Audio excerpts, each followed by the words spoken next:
Thinking of moving to Spain? It's not for everyone. You might want to watch this video before you make your decision, because I'm bringing you the hard facts and reality of relocating to the sunny southern European nation. Spain is perceived by many expats and would-be expats as a sunny paradise with simple living. It can be pretty enticing to think about this country as a potential home. If you come from a country where everything is pricey and you spend little to no time with your family owing to work commitments, the Mediterranean and laid-back lifestyle, world-class Spanish food, and even the traditional siesta look like a dream to you.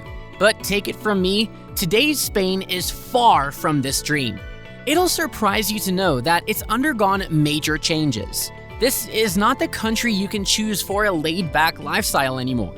Surprise, surprise, living in Spain is a lot different than vacationing there. It's a huge reason why a large number of expats end up moving back. Now, let me explain. Not doing enough research before relocating to Spain is one of the major errors people make.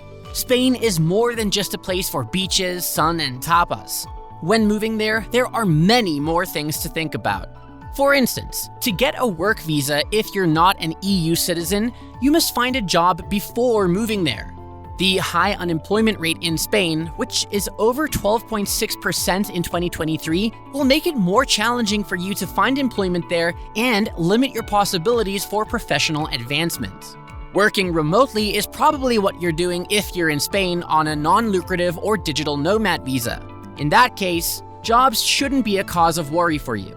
But otherwise, finding a job in Spain can be challenging since you either have to apply for a position that is listed as being in high demand by the government, or the business has to demonstrate that you are better qualified than the locals. Then the employer is responsible for submitting the work visa application once you have a job.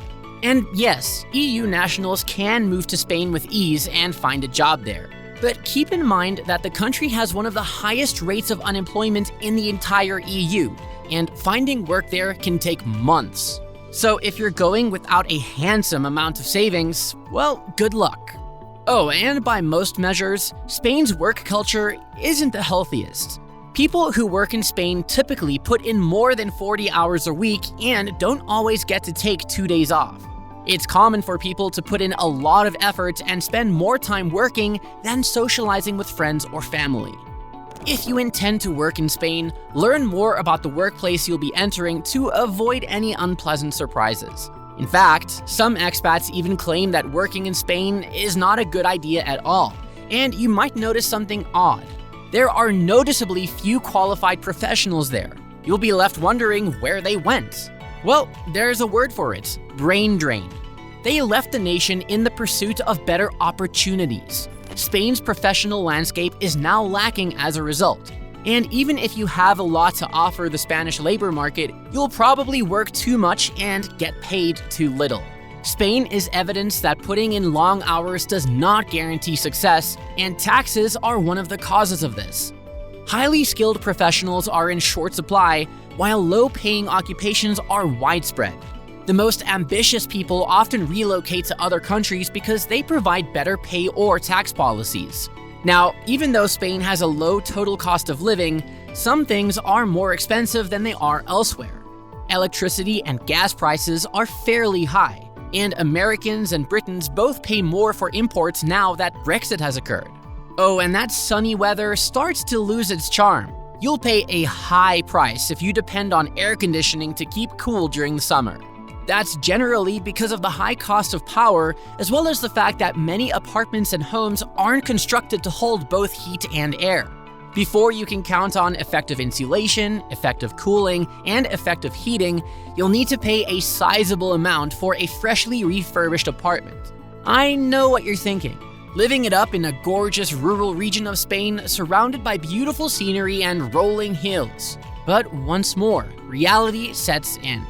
There's a shortage of infrastructure. You have to deal with broken roads, poor internet, and an overall feeling of isolation.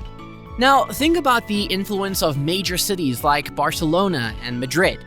These cities have cutting-edge conveniences, active markets, and a varied cultural scene, but living expenses are also pretty high. The energy industry, which has its own set of shortcomings, is another significant factor, and they'll become a part of your nightmarish reality in places like Catalonia, Andalusia, and the Canary Islands. Then, Spain's price tags will be a huge eye-opener and change your assumptions of what daily living costs can be, whether you're looking at necessities or luxuries. Combine that with exorbitant taxes, you already have the perfect excuse to not move. Coming to socio-political issues, things don't look too good here either. The well-intentioned goals of Agenda 2030 mask a deadly reality: increased government control over all facets of people's lives, including their access to food. For instance, Spanish farmers have been stiffed by taxes and restrictions, making it difficult for them to profit from their crucial job for society. Many water dams have been dismantled in recent years, and there seems to be unrest among the people due to their government policies. Now, Spain is often cited as having some of the best cuisine in the world, but due to artificially induced food shortages, who knows if this soon changes? Between 19% and 47% of all income in Spain is taxed, and if you live in a region like Catalonia, you may additionally be required to pay municipal taxes. Be aware that your taxes are not quite as simple if you work remotely or independently in Spain. A significant monthly autonomo fee must be paid, IVA must be collected from clients, and quarterly tax filings are required too. You might remember that the country suffered greatly for many years from the worldwide recession of 2008. And long after other countries had bounced back to a booming job market and economy, Spain was unable to recover. But a decade later, Spain was finally gaining ground. Then the pandemic struck, and they were once more severely affected. Then comes the language barrier. Although many Spaniards understand English, especially in the more well-known tourist cities like Barcelona, Madrid, Malaga, and Seville, there is still a huge language barrier once you move there and live there, and there will always be more of it in the smaller towns. And remember, it takes a lot of work and practice to become fluent, so make sure you know enough to start interacting with the community and streamline your interactions with utility providers and others. Because otherwise, you're in for a lot of trouble, trust me. So yes, plan to learn Spanish if you intend to live there. Now, speaking of living there, the competitive rental and housing markets in Spain might make it difficult to find a place to call home. High rental prices are the norm in Barcelona, Madrid, Malaga, which are the top destinations for tourists and expats. The problem also persists in other major cities since there's a greater demand than supply for cheap and high-quality accommodation. The fact that so many expats are moving to Spain and how heavily Spain depends on tourism to maintain its economy are two factors contributing to the property and rental market's troubles. Throughout the country, you'll also notice that gentrification has become more prevalent. Retirees and relatively rich foreigners can purchase apartments for more money than a native would be able to.